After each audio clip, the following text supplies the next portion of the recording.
What's going on YouTube? Welcome to my channel, the 10K Property Report. I am Kay, and today I want to discuss how I found a 9-acre lot of land for $9,700 hidden on Zillow. And at the time of this recording, it's still available. So make sure you check it out. Without further ado, let's get started. All right. So how I discuss on all of my videos, make sure you do your own due diligence. I will preview the property, right?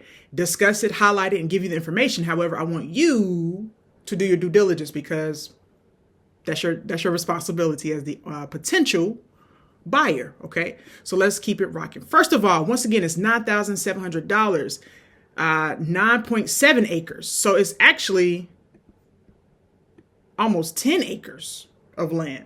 Okay, so it's almost 10 acres of land. All right, so keep that in mind. Let's click the pictures and kind of peruse the pictures and see what is going on, what we see, and anything that stands out to me, right? So this is picture number one. Okay. This is in Alabama, by the way, and I'll go back. It doesn't necessarily have an address. A lot of times with land lots, they don't have an address. It'll begin with 0, right? But it will have a parcel number that you can look into. So attach that parcel number to the county assessors and then research it that way. Okay. Hold on. Let me backtrack because I was just flicking through as I was talking, but I really want to talk about this pond. Okay. Yeah, let's get it.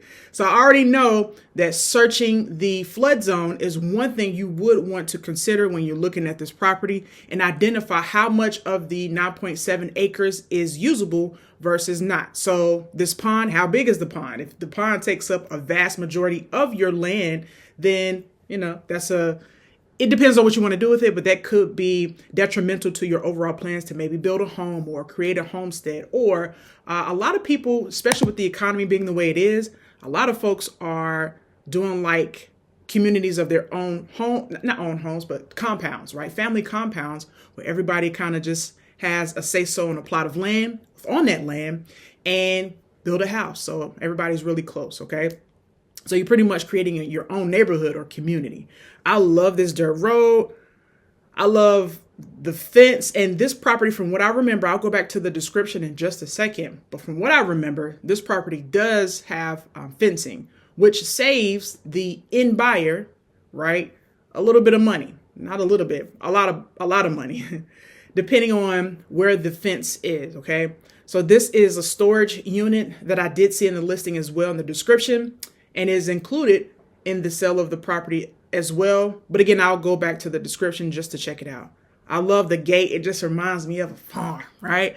A farm, a homestead, this is yours. You open the gate and everything is work. By the way, land is work. A lot of people don't know that you have to maintain the land depending on, of course, your goals, but maintaining the land. Here's a better bird's eye view of the acreage, right? So this pond takes up quite a bit of your land, but you still have enough land. So that's what I would do for my due diligence as well. See how big the pond is. And again, this looks like an addition to the pond. So this is probably unusable to build. I would only assume that building, in the event that you did want to build, would happen on this side. So you want to look at the flood zone in this particular, or for this particular property as well. Okay. Okay. Stock this with some fish. I don't know if there's fish already in there. I'm only assuming that there is. All right, so let's go back to the description. As I said, this is in Alabama. If you say, Kay, what's the address? It does not have an address. As I mentioned earlier, it's 0 Road Street. So you have to look at the parcel ID and kind of go from there. But this is let me scroll down just a little bit. This is the description. I'll read briefly a couple of things that stand out to me. It says, just minutes from all of the conveniences the city has to offer, this property is nestled beautifully just off of Oldham Road. Whether you are looking to hunt, fish, build your forever home, or all of the above, this property checks all the boxes. The property is gated and partially cleared with a large pond and a sizable storage unit. We saw that storage unit. And then this right here was confusing me a little bit, like the different letters. This is a realtor, right? So she has her MLS number here. So and I always bring you guys listings from my research. Of course, you do your own due diligence, but I give you listings from agents, okay? So it's coming straight from the source. The parcel ID is here. Now, I did see this too. This is what I wanted to highlight. It says parcel ID, and it gives the number. And remember, if you're not familiar with land or how this works, a parcel ID is basically, think of it like a social security number for land, okay? It's an identifier because, as I said earlier, a lot of times these pieces of land do not have an address. So you can plug this number into the tax assessors and it'll pull up adequate, or not adequate, but enough information for you to make an assessment and do your due diligence, right? So it says parcel ID, it gives the number, will convey with the sale of the property. Don't just read about it, see about it. Again, it could be a I don't know. Never seen that in a listing, but do your due diligence, right? It's been on the market for 420 days, 88 saves. So you might be saying, okay, Kay, what else can I do to, conduct some due diligence? I would definitely try to get a perk test, or first of all, ask if one has been done on the property. Depending on where this land is located, it may need a septic system or not. I'm not sure. I don't know about utilities. That's another thing you would want to ask about and consider. All right.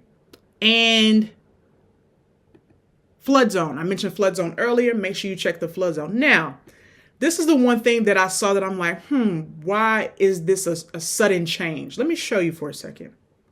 So, by the way, side note, the Zestimate is $1,173, which lets you know the rental income in the area. It can kind of give you a sense of the area as well.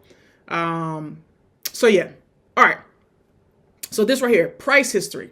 This is the thing that I said, why is this? Why a sudden price change? Okay. So it has 4.2. It changed and the price was 9,700, a decrease of 90.2%.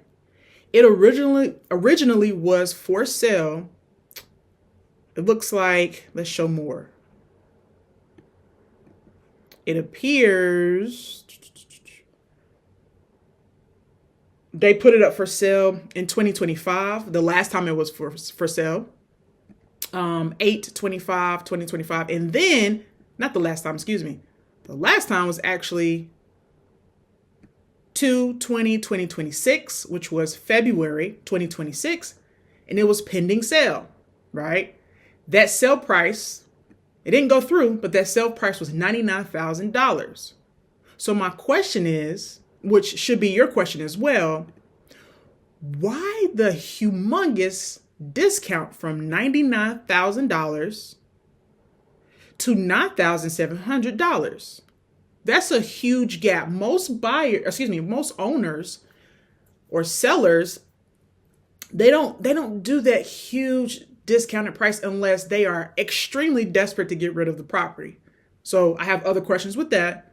But my main question is, why such the steep discount? To me, that's like, I'm trying to figure out why, right? I would also look into why the sale it didn't go through, right? Was it sometimes, and this is fair, this is being fair and neutral. Sometimes with my history of real estate, the buyer's funding didn't go through, right? Maybe they had, $99,000 in the bank and for whatever reason, it didn't go through or they spent it or whatever. It's all kinds of things happen on the buyer side. But I do want to know if I were interested, right? So you're getting in the side of my mind. I would want to know, why didn't that sale go through, right? So with these types of properties, you want to look at all the details. Another thing that I noticed, it says financial and listing details, lease term, contact for details. So I don't necessarily know what that means either, right? If it's for sale, it's for sale. But that is where you come in and you contact the realtor and try to get even more information.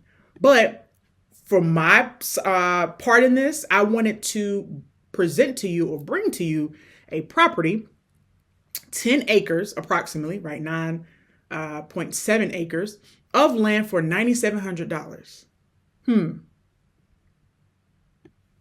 With a pond, right? And I must say, by aesthetically, right, how it looks beautiful, right?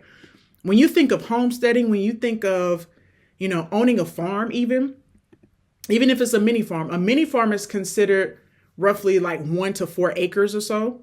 So, but this is more than that. Having animals, having a farm, homesteading, creating a garden, feeding your own family with that food, all that is a dream. You do have to consider maintenance, and that this does come with that storage, which is awesome.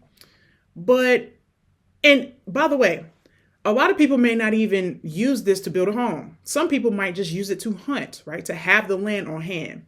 But like I said earlier, make sure you do your due diligence and make sure you check from A to Z what's going on with the property, especially that perk test in the event that you do want to build a home on this property, and check for utilities and all the things I listed in this video. I'm not going to recap, but that's the end of my video. I truly do appreciate you watching my video. Make sure that you subscribe to the channel. If you're not subscribed, you will miss the next video and the future videos to come. And you may miss the deal of a lifetime, right? All these require due diligence, especially under that $10,000 threshold. But you never know what you will find, okay? Or what I will find. So stay tuned. Make sure you share the video. Make sure you hype the video. And make sure you watch to the very end of the video. Excuse me. All right.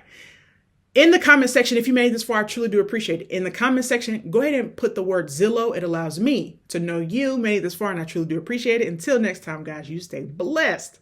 Peace.